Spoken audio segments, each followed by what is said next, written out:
pessoal, boa noite, tudo bem com vocês? Hoje, terça-feira, dia da nossa aula de Clínica Médica Aplicada à Enfermagem. Bora lá, galerinha? Papel e caneta na mão, aquele copo de café para quem gosta, porque hoje nós iremos falar sobre as doenças gastrointestinais. Bora lá? Olha só. Os distúrbios gastrointestinais são aqueles que vão abranger os órgãos, né, do sistema digestivo e os anexos. Então, nós estamos falando aí de esôfago, estômago, intestino delgado, intestino grosso, colo, reto, ânus, pâncreas, fígado e também a vesícula biliar, tá? Algumas patologias nós falaremos na próxima aula para não ficar muito extenso, tá bom, pessoal? Hoje nós vamos focar mais em esôfago, estômago, intestinos e colo, tá? Para relembrar, qual que é a função do intestino digestivo? Do sistema digestivo. Ele vai quebrar as moléculas dos alimentos para que eles sejam digeridos, né, absorvidos em forma de nutrientes, tá? Então, como é? O alimento é ingerido, é impulsionado para o trato gastrointestinal, ele vai entrar em contato com as enzimas que quebram e com as secretoras que auxiliam na digestão, aí acontece a absorção das proteínas, dos nutrientes, macros e micronutrientes, como nós aprendemos na aula de anatomia, e o que não é útil é eliminado pelo trato gastrointestinal.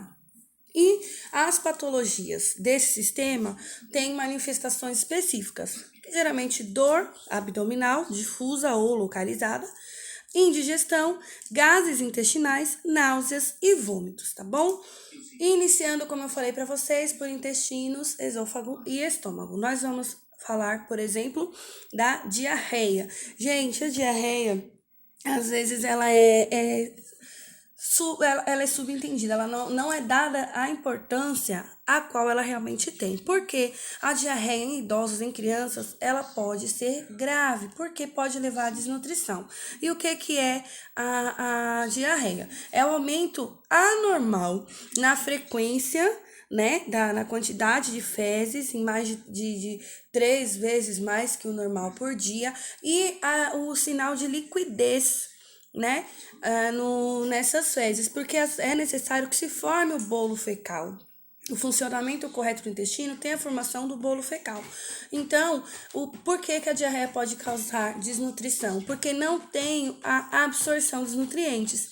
E a diarreia ela pode ser causada por intoxicação alimentar, né, que é a ingestão de alimentos contaminados, por gastroenterite, que é a inflamação no revestimento do estômago e do intestino grosso ou delgado, né? A gastroenterite ela pode ser transmitida de pessoa para pessoa, por quê? Por questões de higiene, né? Também ela pode ser por ingestão de alimentos contaminados e também pela questão do uso de remédios ou contato com toxinas. A alergia alimentar também pode causar diarreia. No entanto, a alergia alimentar ela é algo que pode se tornar grave, porque ela causa, além da diarreia, urticária, e ela pode causar edema nas vias respiratórias, principalmente o edema de glote. O que é o edema de glote? O fechamento da garganta, né? Então, essas reações, elas podem ser fatais. E a giardíase também pode causar diarreia, né? Que também é causado pela ingestão de água ou alimentos contaminados por parasitas. A giardíase, gente, ela é mais comum em lugares que não tem saneamento básico adequado, tá? Qual que é a assistência de enfermagem ao paciente com diarreia?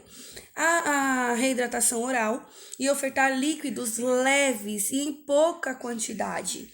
Mesmo em casa, iniciou-se um quadro de diarreia, não ofereça nada forte ou nada que vai usar o funcionamento do intestino de uma forma normal. Ofereça coisas leves.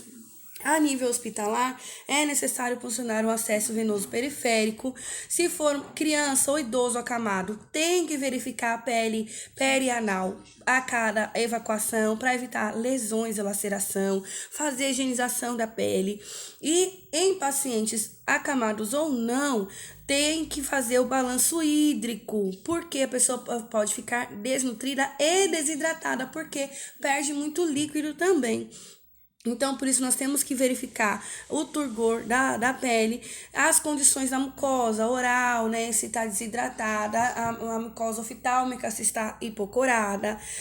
Nos lactantes, nós vamos verificar a fontanela, que é a conhecida moleira. Nos casos de desidratação e desnutrição, há o abaulamento, a moleira ela afunda, tá? E nesses casos é necessário fazer reposição de líquidos. Tem que avaliar as características das fezes, porque se elas estiverem escurecidas, pode ser a presença de sangue, que é o melena. Sangue nas fezes é melena, tá? Então, tudo isso deve ser observado. E o estado nutricional, como eu falei. A constipação, que é o contrário da diarreia, é a diminuição na frequência das fezes ou endurecimento das fezes, né? E isso pode causar um desconforto abdominal, desconforto anal e sangramento retal quando há a liberação das fezes. Lembra que eu falei? Sangue nas fezes é uma melena. E o caso mais agravado de constipação, gente, é o fecaloma, que é um endurecimento das fezes que elas se tornam pedras. E fecaloma, às vezes, tem que ser retirado cirurgicamente, tá? A assistência de enfermagem nesses casos vai ser a lavagem intestinal com enemas, né? O conhecido FLIT enema, que é a inclusão de substâncias líquidas dentro do ânus para amolecer essas fezes, né? Fazer com que essas fezes endurecidas e ressecadas saiam, que é a lavagem mesointestinal. Há uso também de óleo mineral, o controle da ingesta hídrica, porque a ingestão hídrica ajuda no funcionamento intestinal e tem que monitorar e notificar o nível de dor para analgesia, tá bom? A doença de Crohn. Gente, a doença de Crohn era uma inflamação do trato gastrointestinal que ela pode ser desde a boca até o ânus, ela pode atingir, né? Predominantemente, ela tá mais nos intestinos, no intestino delgado mais próximo ao hilo, no ilho, perdão, e no intestino grosso, mais próximo ao cólon, mas pode afetar qualquer região, como eu falei. Os pacientes com doença de Crohn, eles têm que fazer acompanhamento porque a probabilidade de câncer coloretal é maior, tá? E são pacientes que têm constante dor abdominal, diarreia, perda de peso, podem desenvolver anemia e há também uma fadiga ou astenia constante. Ela não tem cura, tá? E geralmente ela se usa esteroides e imunossupressores para retardar a evolução dessa doença. Por quê? Tem pacientes que não vão sentir nada e há pacientes que vão ter problemas a vida toda. E na doença de Crohn, nós podemos de uma forma assim bem simples falar que formam-se cicatrizes ao espessamento de uma forma grosseira do tecido do intestino, tá? A assistência de enfermagem vai se basear basicamente na analgesia e no controle do volume de fezes, porque, como eu falei, esse paciente ele pode ter diarreia ou constipação. O controle da ingesta hídrica, gente, água é vida, água é essencial. E para esses pacientes é importante estimular o repouso para diminuir a peristalse, que é o movimento intestinal propriamente dito.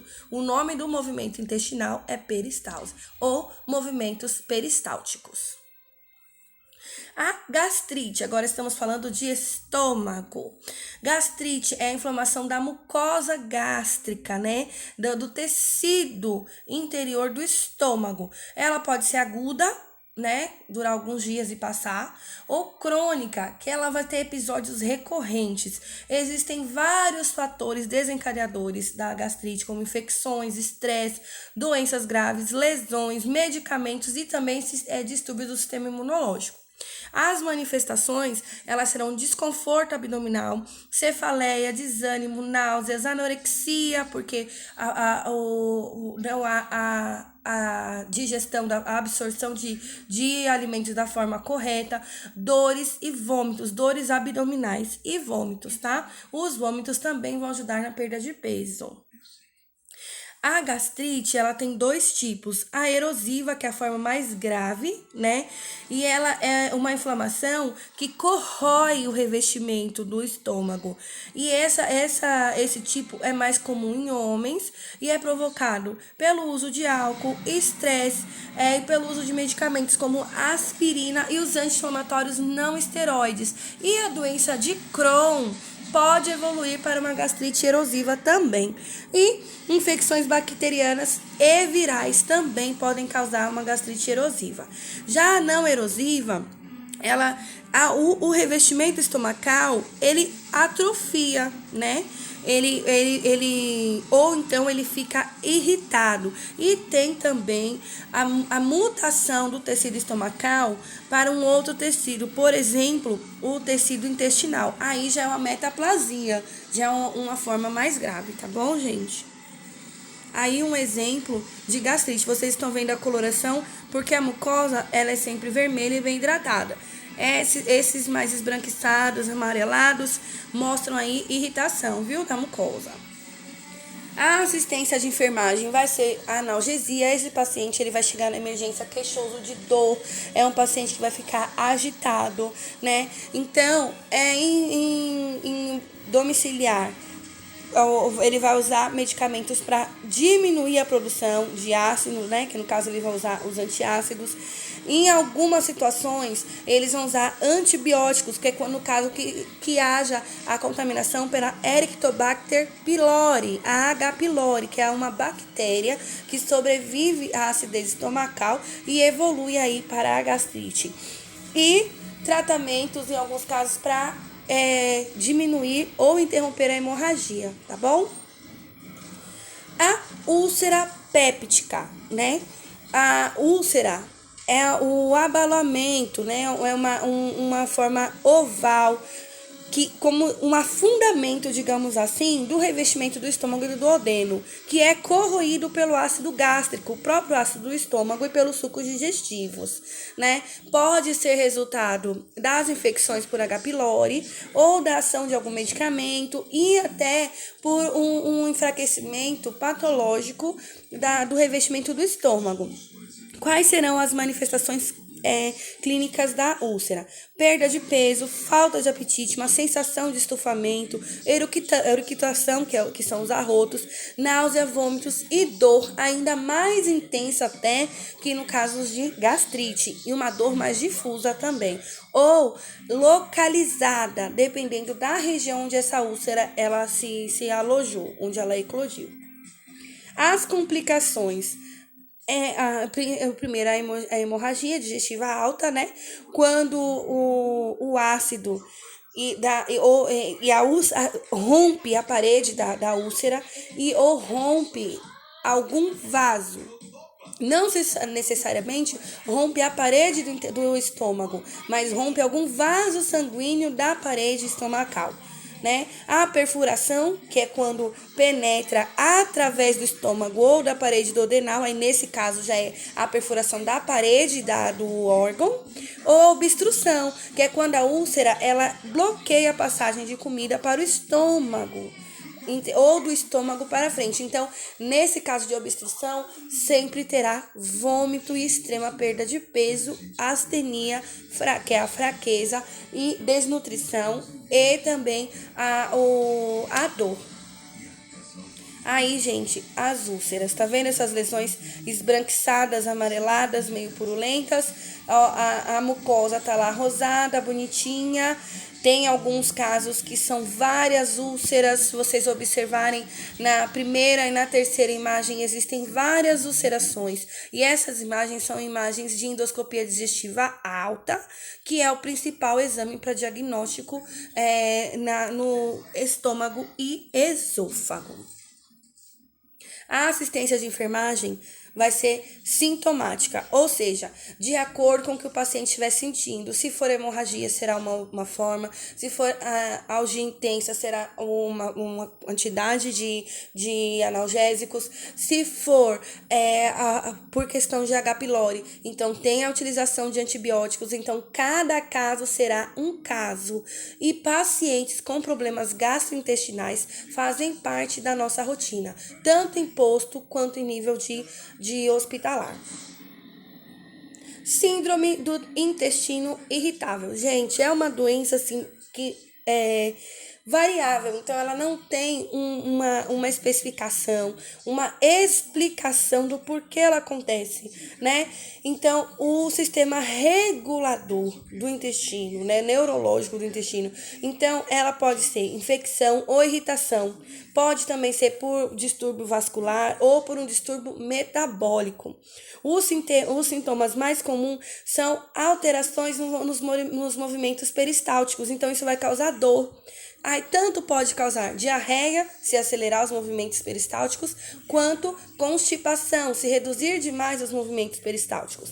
10% da população mundial sofre dessa síndrome. É mais comum entre mulheres jovens e de meia idade. Lembram que a gastrite é mais comum em homens, já a síndrome do intestino irritável é mais comum em mulheres, tá? Não há um exame específico, mas são o conjunto de sinais e sintomas é que vai diagnosticar como síndrome do intestino irritável.